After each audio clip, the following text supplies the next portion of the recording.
Frères et sœurs humains, salutations fraternelles, nous sommes le 25 mai 2023. Ces derniers temps, je partage, comme vous avez pu le remarquer sur ma chaîne, de nombreuses vidéos de Nicolas Framont, tout simplement parce que je partage entièrement ses analyses, et ce depuis que je le connais. Deuxième raison, c'est que moi-même, je n'ai pas beaucoup de temps pour présenter mes propres analyses.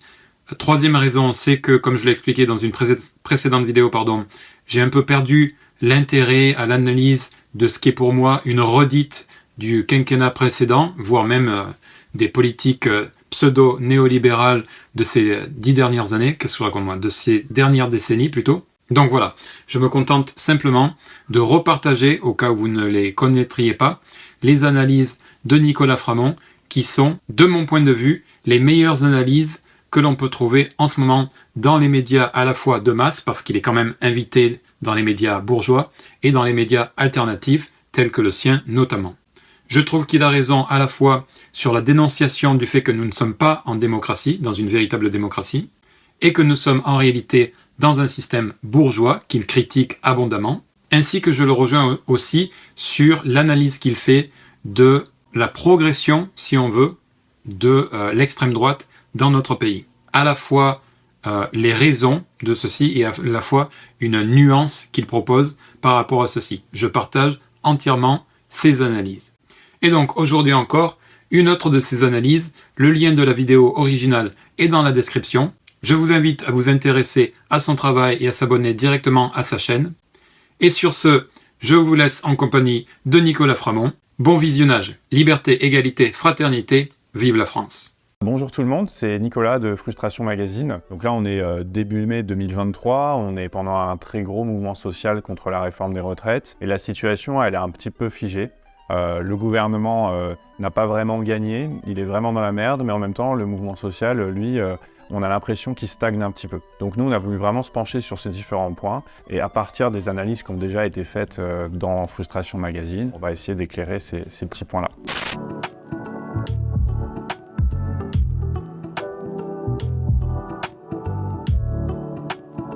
Un point d'actualité d'abord qui me semble assez révélateur et dont il faut parler, c'est qu'à la fin du mois d'avril, il y a une agence de notation, l'agence Fitch, qui a dégradé la note de la France, donc la note de la dette française. Donc les agences de notation, déjà, il faut savoir que c'est des organismes qui en fait font des notations de produits financiers et notamment un des produits financiers importants dans le monde, ce sont les dettes souveraines. Donc en fait, ce sont les emprunts que font les États sur les marchés financiers.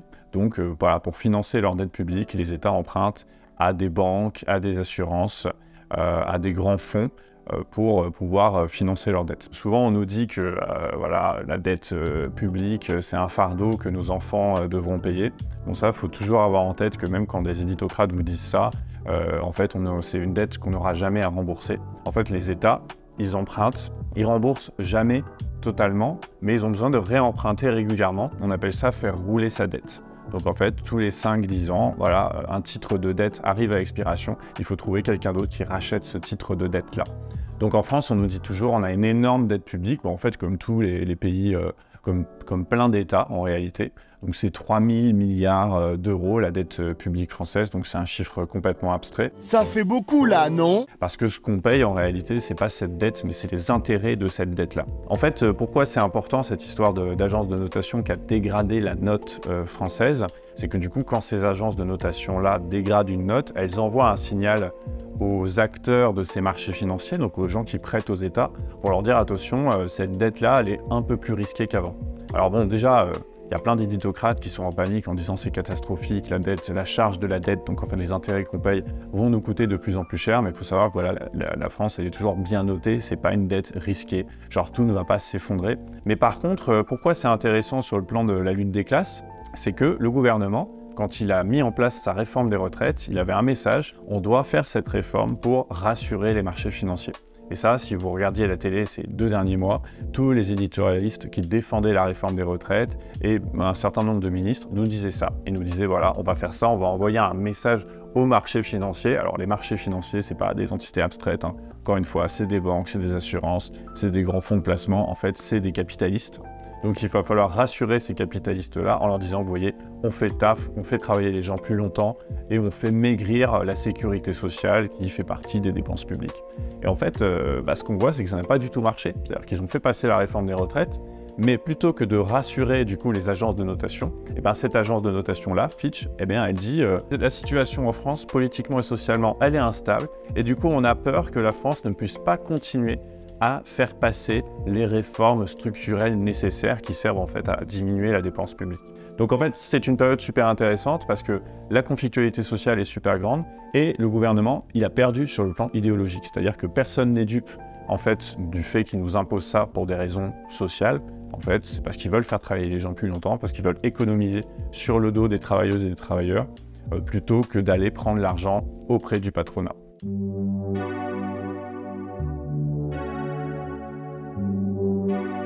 Alors après, il y a beaucoup de gens, on a remarqué, qui nous demandent, que ce soit dans des messages qu'ils nous envoient, sur les réseaux sociaux, ou pendant les rencontres qu'on a organisées autour de Frustration, qui nous disent « mais voilà, on a l'impression qu'on a eu beau tout faire, manifester, etc. » ça n'a servi à rien.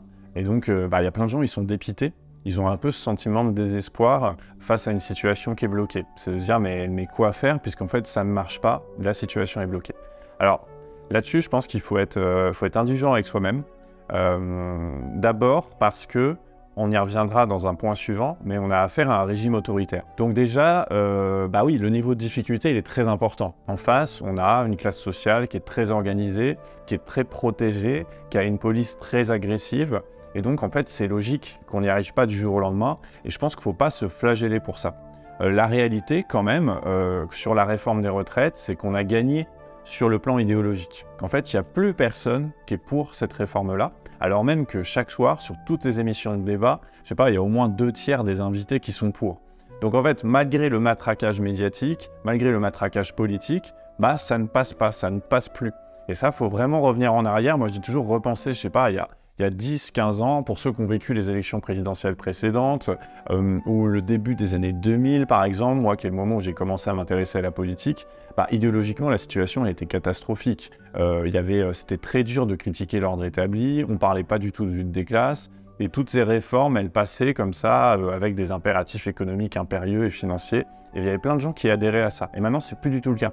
En fait ce qu'on voit dans les sondages c'est qu'il n'y a plus que les plus riches qui veulent la réforme des retraites, parce qu'effectivement, eux, ça leur va très bien, ça ne va pas les impacter, donc en fait, ils sont pour. Mais tous les gens qui sont concernés par ça, ils sont contre, à commencer par ceux qui ont un travail ou ceux qui ont des revenus modestes. Donc ça, c'est une première victoire. C'est toujours important de s'en féliciter, c'est-à-dire que tous les gens qui se sont mobilisés contre cette réforme des retraites, qui ont mobilisé leur entourage, qui en ont parlé, en fait, ils ont réussi. Ce qu'on a gagné aussi, c'est que ce mouvement social, il a mis à jour des mécanismes de lutte des classes et des mécanismes étatiques qui font que Macron, maintenant, il est hyper impopulaire, mais comme jamais un président l'a été, surtout sitôt après sa réélection, c'est-à-dire qu'il a zéro légitimité.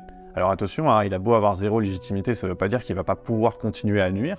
Les institutions. Prison d'État, prison d'été, prison d'hiver, prison d'automne et de printemps, bagne pour petits et grands, équipement militaire, ministère de la guerre et des hostilités, sous-secrétariat d'État à la paix. Lui en donne le droit, donc il n'y a aucune garantie que ça l'arrête, mais je pense que c'est quelque chose dont on doit se réjouir, parce que moi je trouve surtout quand on est des gens mobilisés, en révolte contre l'ordre social, il n'y a rien de plus déprimant finalement de voir que tout le monde y adhère.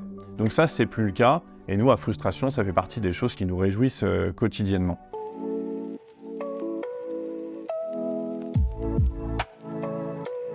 Alors après, on peut tirer un petit peu un bilan de ce qui a été fait. Moi, ce que je trouve intéressant, c'est que c'est un mouvement social qui a été assez créatif, finalement. Le mouvement social contre la réforme des retraites en France auquel on assiste, il a commencé de façon très traditionnelle, très très calme.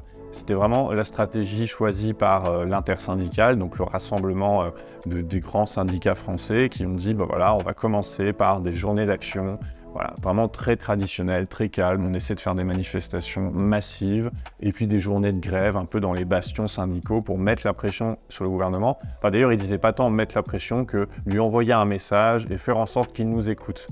Ça c'est vraiment la stratégie de démonstration de force. À la fois, elle a enregistré des résultats historiques, c'est-à-dire qu'il n'y a jamais eu autant de manifestants dans les rues de France. Je crois le 23 mars, on a battu des records jamais atteints, même en 68, il n'y avait pas autant de monde. Mais c'est vrai que ce qui était fou, c'est que ça n'a produit aucun résultat. Il faut bien voir qu'on a affaire à un gouvernement qui est composé de gens qui sont formés à ça, qui sont formés à résister à la population, et même ils en tirent une certaine gloire. C'est vraiment la formation des énarques, des polytechniciens, enfin tous ces gens qui composent l'actuel gouvernement, c'est des gens à qui on répète depuis qu'ils ont 18 ans, vous êtes l'élite de la nation, face à vous, vous avez des beaufs incultes. C'est tout ce que vous direz ce soir? Oui, je voudrais dormir. Ça, c'est vraiment la pensée bourgeoise depuis toujours en réalité. Donc il n'y a rien d'étonnant à ça. Bon, mais c'est sûr qu'il y a plein de gens que c'est un peu désespéré de se dire on a beau être 3 millions dans les rues, il ne se passe rien.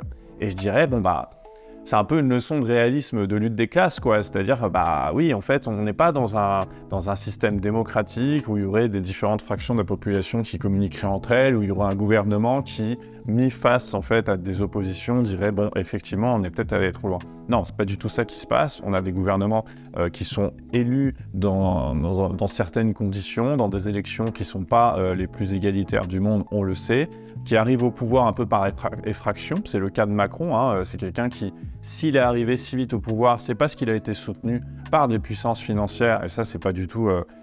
c'est pas un délire complotiste, hein. Clairement, la campagne de Macron en 2017, elle a été rendue possible par des dîners de levée de fonds qui ont été organisés par son équipe de campagne, qui ont permis en fait à sa campagne électorale de rassembler suffisamment d'argent pour pouvoir propulser ce mec sans avoir le soutien d'un gros parti politique institutionnel, parce qu'à l'époque, les gros partis politiques institutionnels, ils étaient grillés auprès de la population.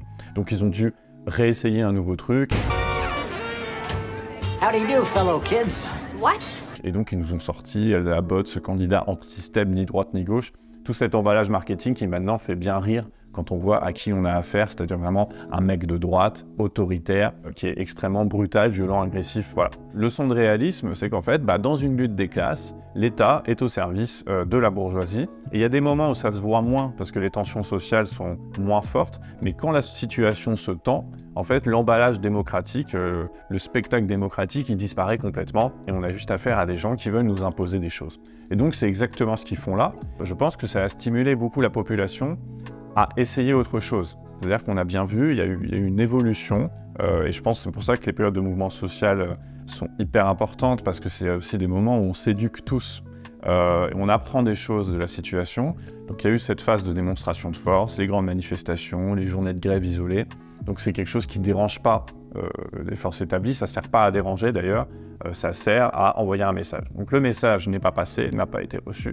Et puis, au moment où le gouvernement a utilisé l'article 49.3 de la Constitution pour faire passer en force le texte, là, les manifestants ont changé de ton et on s'est mis à avoir des mouvements qui sont beaucoup plus spontanés, en dehors des cadres établis, un peu en dehors des institutions syndicales classiques. Et on a des gens qui allaient dans les rues tous les soirs, brûler des poubelles, vandaliser des bâtiments publics, des banques. Donc là, on était déjà dans quelque chose qui était plus de l'ordre du rapport de force que de dire si vous enlevez pas cette réforme, on brûle tout, on crame tout, on casse tout.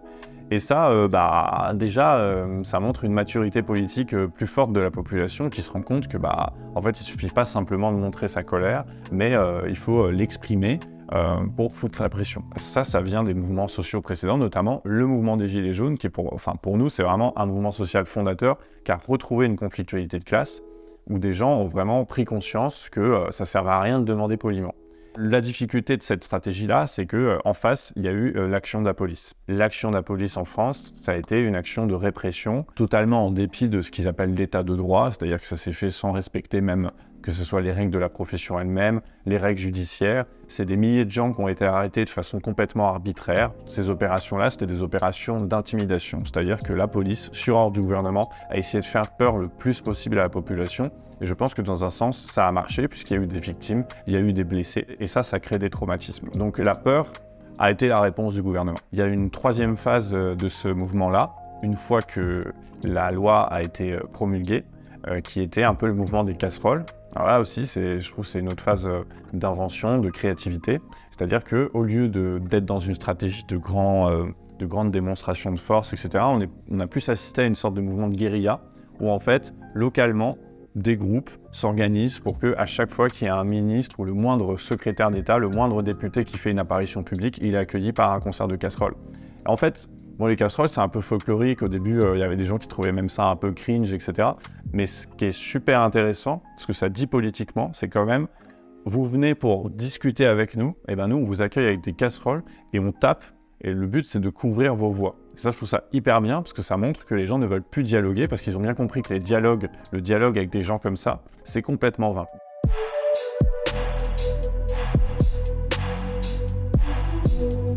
Il y a un autre point qui revient tout le temps, je trouve, dans les conversations autour du mouvement social, autour du contexte politique, c'est le Rassemblement national. Donc en fait, quoi qu'on fasse, c'est le Rassemblement national qui en profite. Et d'ailleurs, ils ont beau ne rien faire, ils en profitent quand même. Face à ça, nous, on y a pas mal réfléchi. Et cette rhétorique, elle pose un petit peu problème. D'abord, il faut voir d'où elle vient. C'est-à-dire qu'effectivement, pourquoi on a ce sentiment? Parce qu'il y a une série de sondages qui ont été balancés à peu près depuis janvier pour nous dire, regardez, c'est le RN qui profite le plus d'eux, etc. S'il y avait un second tour, Macron-Le Pen, ça serait Le Pen qui gagnerait, etc. Et quand on regarde chacun de ces sondages, donc en fait qui sont souvent commandés par des magazines bourgeois, Le Point, Valeurs Actuelles, etc. Bon, déjà, il faut savoir que les sondages, ils sont commandés pour des raisons politiques. C'est pas, ils ne se sont pas dit, tiens, on va faire un sondage là-dessus, voilà, c'est ma petite idée du moment. Non, c'est des gens qui ont une ligne éditoriale qui consiste toujours à nous dire que de toute façon, c'est soit Macron, soit Le Pen. Parce qu'ils savent que les gens de gauche sont très angoissés par le risque RN et qui sont prêts à tout, y compris à favoriser un Macron, pour faire barrage à Le Pen. Une stratégie dont on est en fait victime. Donc ces histoires de sondage, si on les regarde détail par détail, sur le plan méthodologique, souvent il valait rien. C'est-à-dire par exemple, tous les spécialistes de sondage vont vous dire que faire un sondage électoral hors période électorale, ça n'a aucun sens. En fait, les gens prennent d'ailleurs la décision de pour qui ils votent sur des présidentielles, souvent dans les 2 dernières semaines. Donc quand il n'y a même pas d'élection annoncée, ces résultats, ils ne sont pas fiables du tout. Ce que je veux dire par là, c'est que c'est une stratégie de guerre psychologique que de toujours nous faire penser au RN.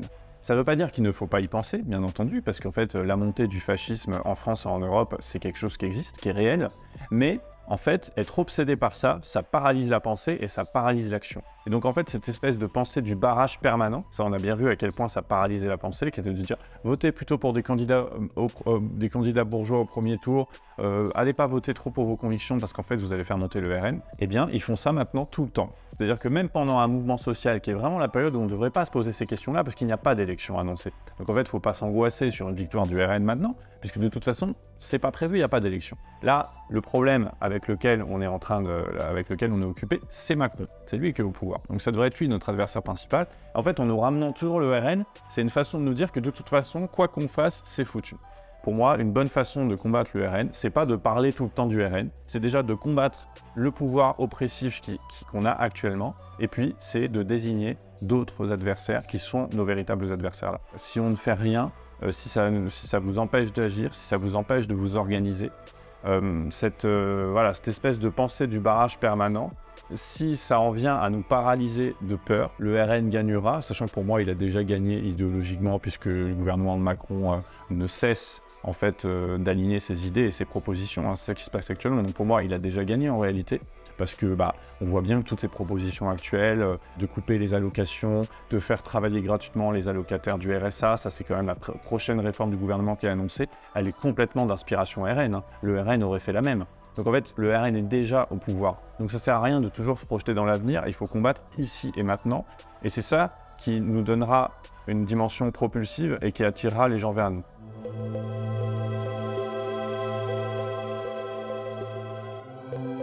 Et alors, que répondre du coup aux gens qui disent je suis un peu désespéré, je suis dépité, ça ne marche pas, on a essayé plein de trucs, ça ne marche pas, la réforme n'est pas retirée, etc. Bah oui, mais le niveau de difficulté est très fort. Je veux dire, ça se fait pas en une année de faire tomber un régime autoritaire, ça prend énormément de temps, ça demande énormément d'invention.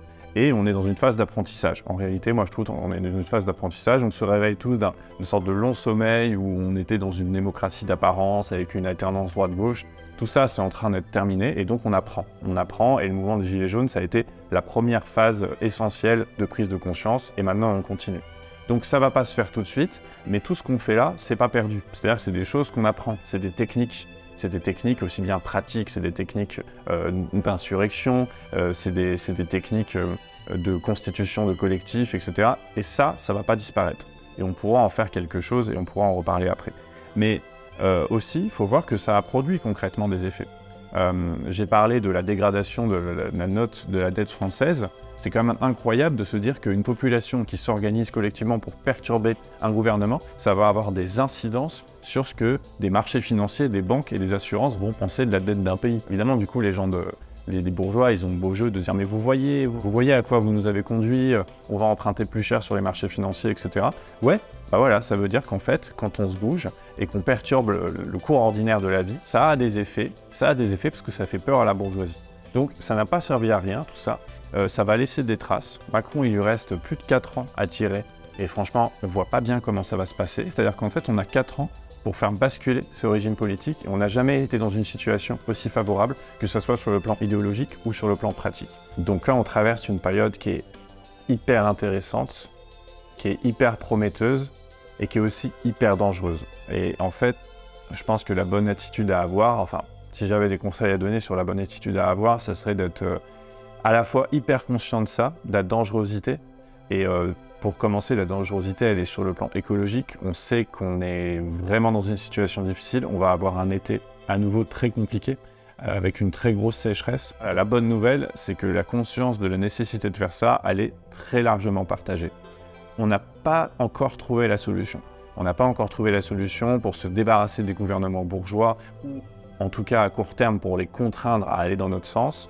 Et on n'a pas encore trouvé la solution pour rallier tout le monde à notre cause et pas les emmener vers les délires identitaires de l'extrême droite, anti-réfugiés, anti-assistés, etc. Bien sûr qu'on est face à ces difficultés-là, mais on est aussi dans cette période extrêmement porteuse. Les années qui s'ouvrent à nous sont en fait hyper inédites dans l'histoire du régime politique français. Et je ne dis pas de notre démocratie, parce qu'on n'est pas en démocratie. La bourgeoisie, je pense, en est consciente et je pense qu'elle est fébrile. Cette histoire de dégradation de la note de la dette souveraine française, c'est un signe parmi d'autres, mais d'une façon générale, ils ne sont pas sereins du tout. Ils ne sont pas sereins du tout, alors même qu'on pourrait dire globalement, ils ont réussi à faire passer leur réforme des retraites. Alors déjà, l'histoire montre que c'est pas parce qu'une réforme est promulguée qu'elle est gravée dans le marbre. Donc peut-être que là, on a assisté à une victoire à la Pyrrhus pour la bourgeoisie parce qu'en fait, elle a grillé beaucoup de cartouches dans la manœuvre. Elle s'est complètement décrédibilisée.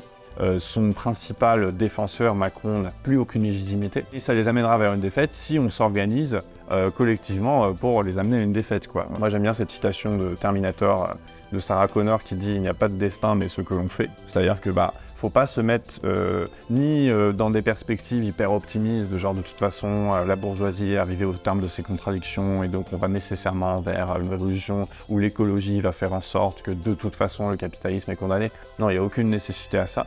Pas plus qu'il n'y a une nécessité à ce que Marine Le Pen gagne la prochaine élection, que la planète et l'humanité disparaissent, voilà. Non.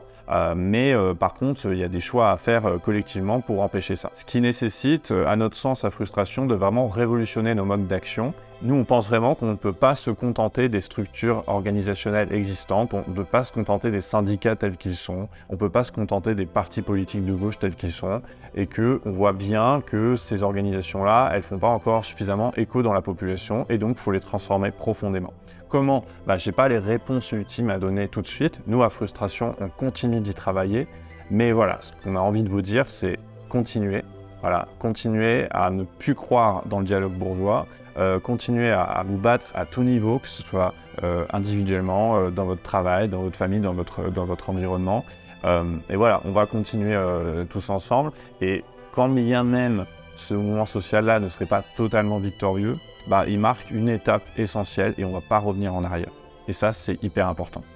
Et de notre côté, nous, à Frustration, on va continuer à faire ce travail-là, de livrer des arguments, des analyses. Voilà, vous êtes à peu près 859 à ce jour à soutenir chaque mois Frustration et du coup à nous donner un budget, puisqu'en fait les lecteurs et lectrices sont notre seule source de financement, ce qui fait que du coup on est parfaitement indépendant, que ce soit d'organismes étatiques qui subventionnent, de mécènes privés, d'annonceurs, tout ça, on les a pas, on n'a que vous. Et c'est super bien, c'est ça qui donne notre liberté de ton.